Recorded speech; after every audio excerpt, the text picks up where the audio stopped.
If you want to learn how to do the Tarantino crash zoom effect, then stay tuned because we are about to do this right now in Premiere Pro.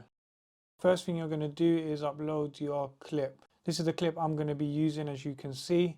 I've added an adjustment layer above it for now, just with a light color grade, just for the purpose of this tutorial. First thing we need to do if we're going to do the crash zoom effect is to go to new item and click on your adjustment layer.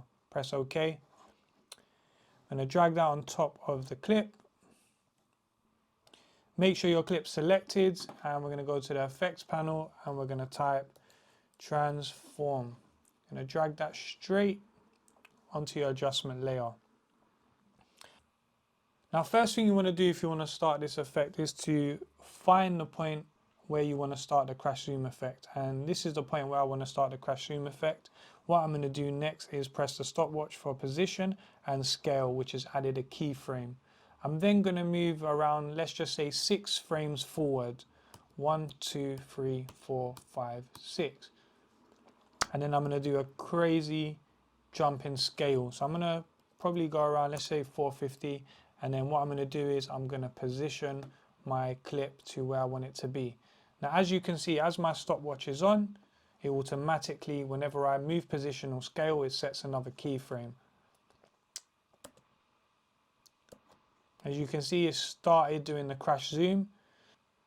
Next thing you need to do is, if you want to add motion blur to the crash zoom effect, you're going to scroll down to shutter angle and you're going to turn that all the way up to 360. There you go. And what I usually do on my crash zoom effects is usually add a sound effect, like a whoosh sound.